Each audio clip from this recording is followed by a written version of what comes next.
I think a lot of people saw last week I was in court with the Allegheny County Medical Examiner's Office, and that definitely would not have happened without my next guest. Welcome back to the show, Ken Silva. How are you? I'm doing well. Thanks for having me. Always good to be with you. It always is good to have you. And for people who maybe haven't seen you before, Ken, you are the editor of Headline USA. People can follow you on X at JD Cashless. You've been doing incredible work digging into the facts and details of the Thomas Crooks autopsy and various details. I mean, you guys cover a lot of stuff on headlineusa.com, but one of your areas of specialty has certainly been the Trump assassination attempts, and you've got some amazing new reporting for us this week. What are we going to be talking about today? Yeah, well, we can go in a number of different directions, but I broke about three or four stories since the last time we talked, but I think none tops apparent anomalies that we found in the toxicology report that I obtained, last October. That was the first time I was on your show. So, what, like 8 months ago, 9 months ago now. Well, I was just notified by a random anonymous Twitter account about maybe a week or two ago that the toxicology report apparently does not include findings for several specimens that are listed. So, yeah, Jason, you have the toxicology report open. You can see at the top of page one, it says specimens submitted, and then there's items 1 through 8. We got a couple of vials of blood, a vial of urine, some eye fluid, bile, and an envelope of evidence classified as hair. Uh, when you go to the findings, it's 1, 2, 4, 5, and 6. So they're not including results for items 3, which is another vial of blood. They're not including results for the bile, and they're not including results for the hair. So whether these specimens were tested and not included in the report, or whether they weren't tested at all, we don't know. But we know that they took specimens from a body, and presumably they might even have these specimens still, and we don't have any findings. Particularly of note, listeners might know bile and hair is very good for testing drugs. It's better than blood. The compounds last longer and they would show up at higher levels. So we really need to see these bile tests and hair for potential, psychotropic drugs, to be frank.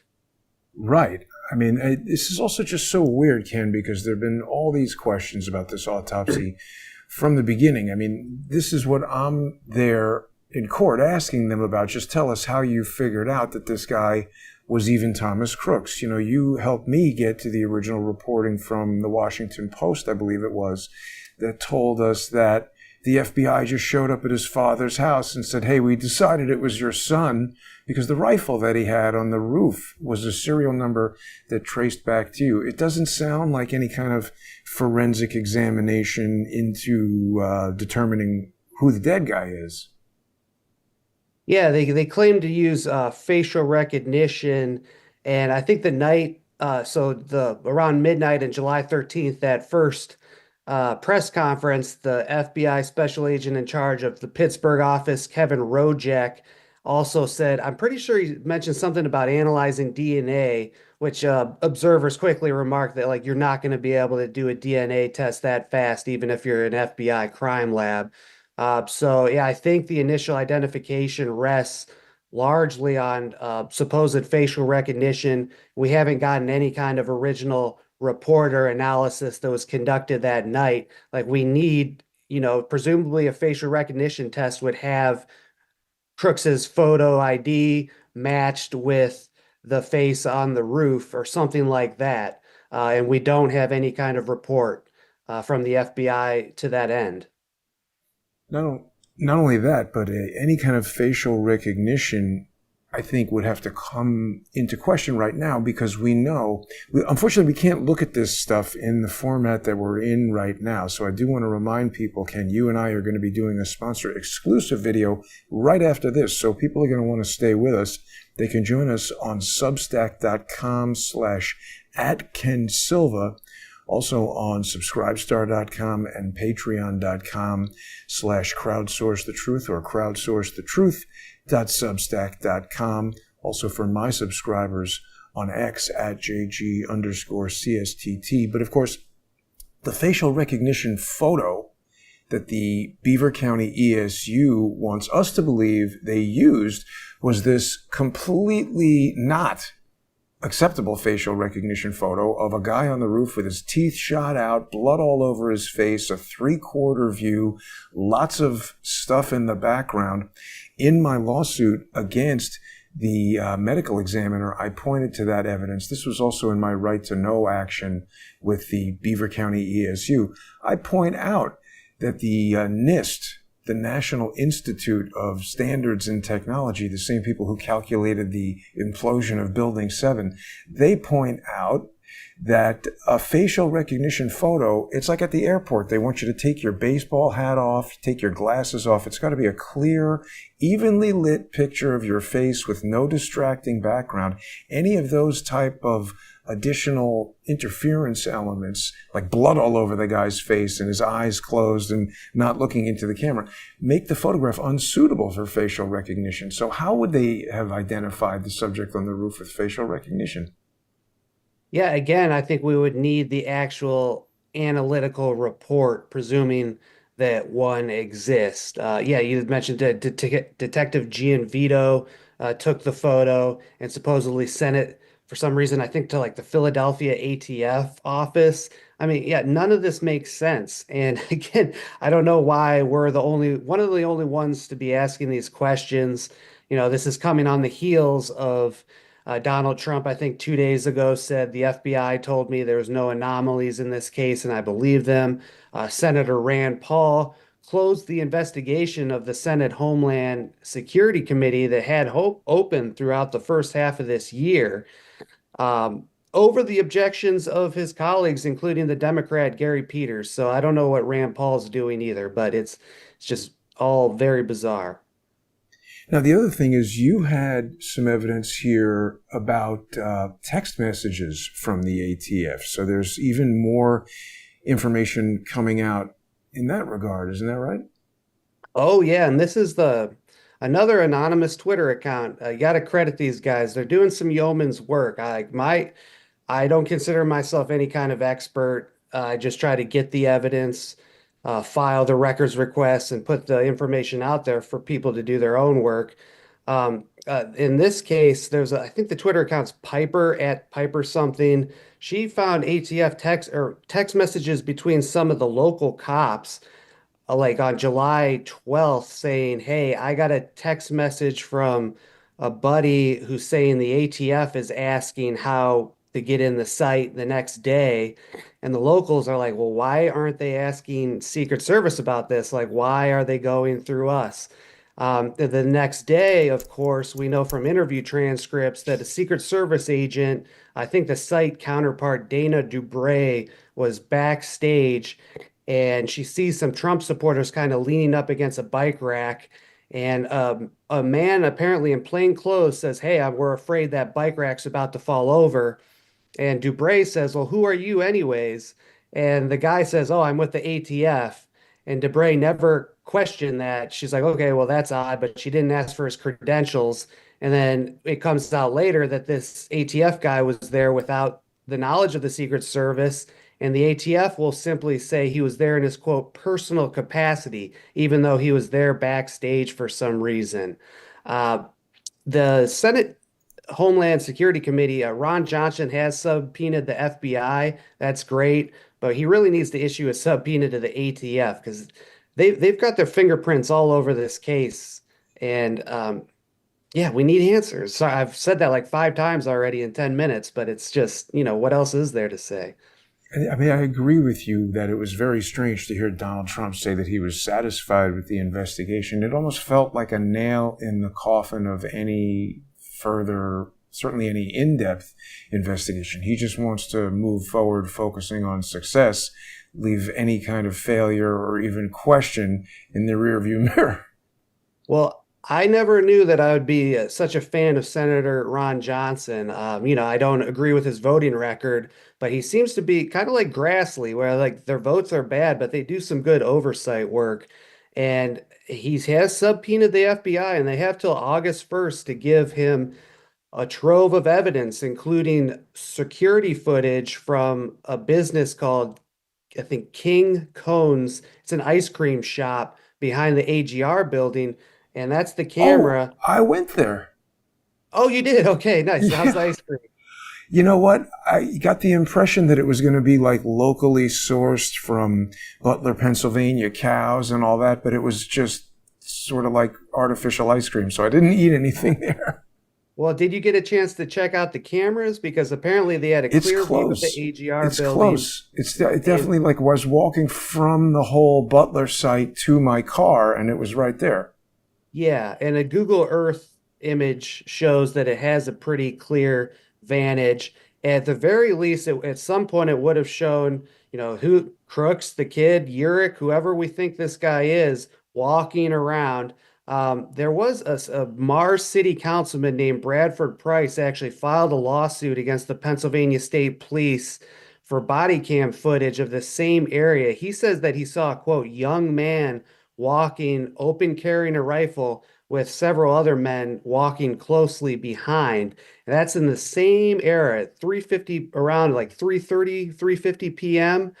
So this camera would have that. And again, Senator Johnson has subpoenaed this. The FBI is until August 1st to respond.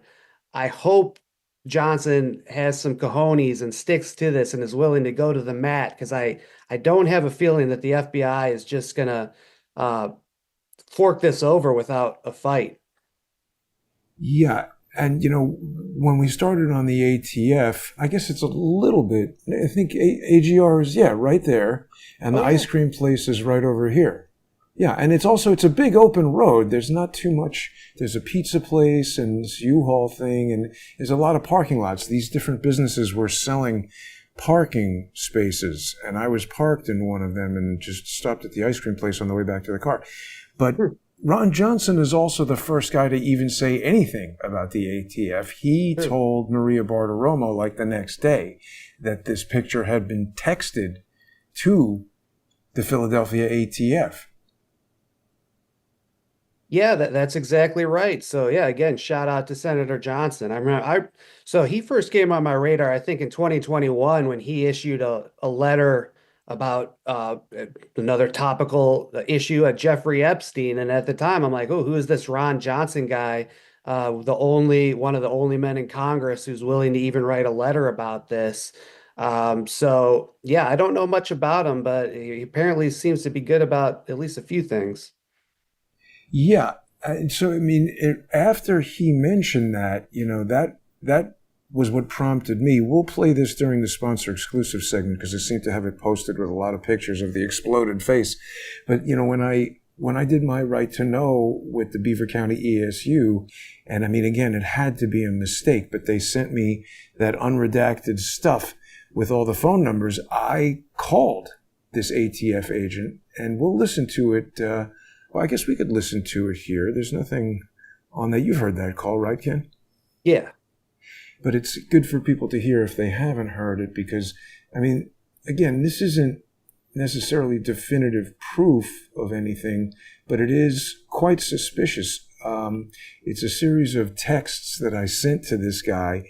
Basically, let's give a listen to this. We'll take it back to the beginning here. Ask him if I can talk to him. Tell him it's Jason. Jason who?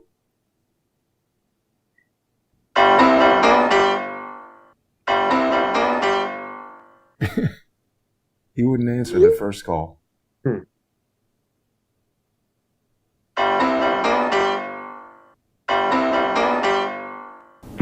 Hello? Hey, I'm trying to talk to you about this Photoshop image of Max Urich dead on the roof of American Glass Research. You were the guy who retouched it, right?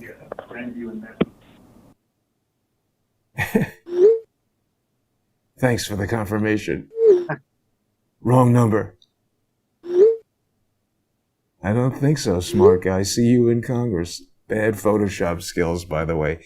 But Ken, I mean, you heard the sound in the background. That's a guy who's in some kind of law enforcement dispatch. You could hear the people talking and radios beeping and stuff, right?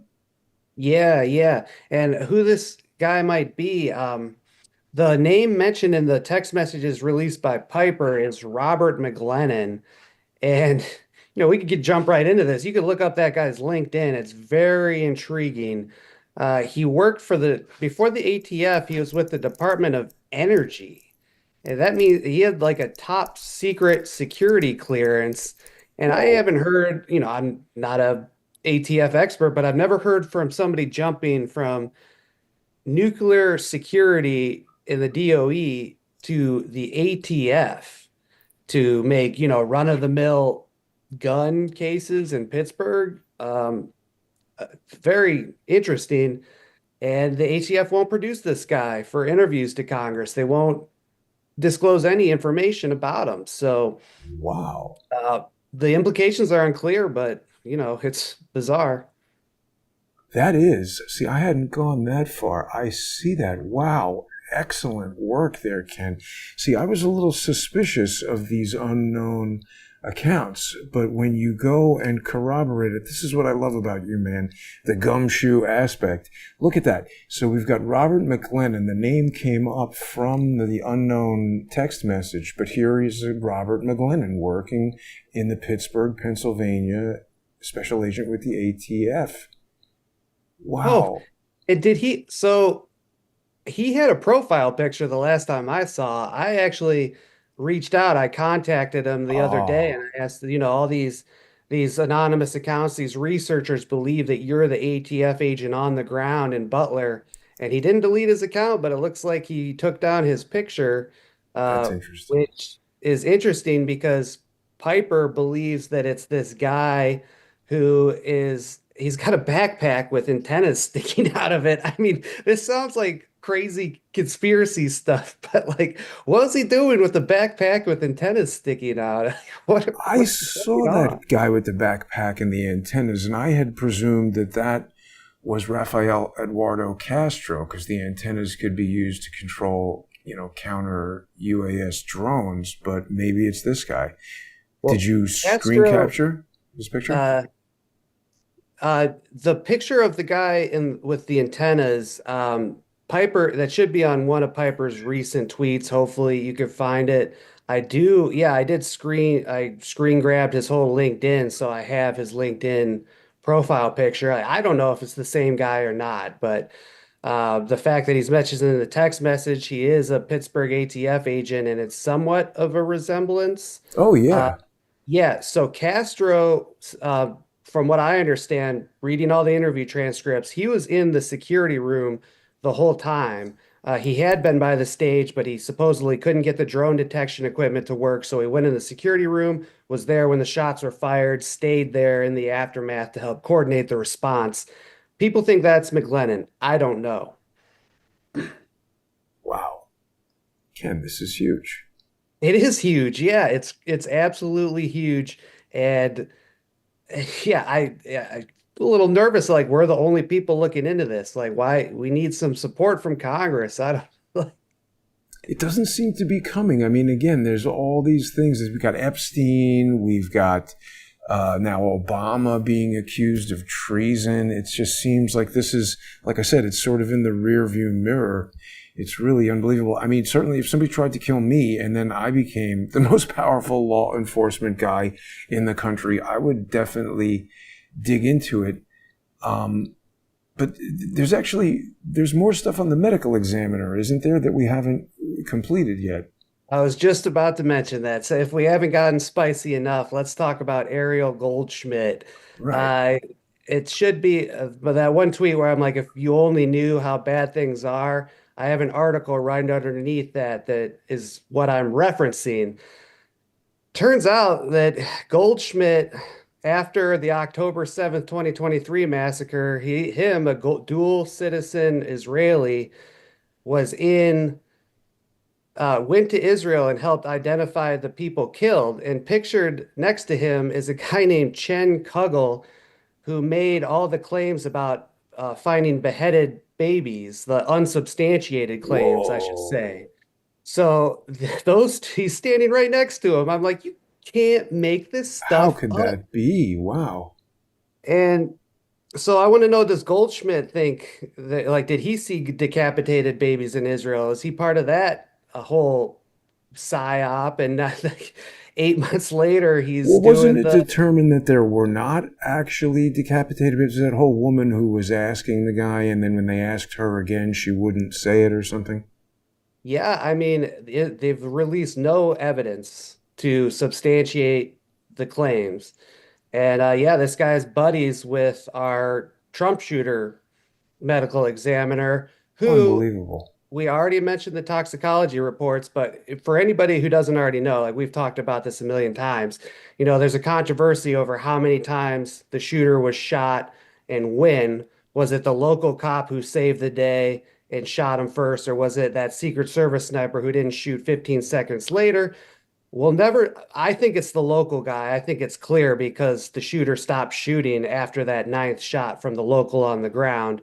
But regardless, we're not going to find clear evidence because Ariel Goldschmidt released the body for cremation with fragments still in the shoulder. So, yeah, he Wow. mishandles toxicology, mishandles the autopsy, is like a literal IDF asset. What Yeah. mishandles is like, oh, wait a minute.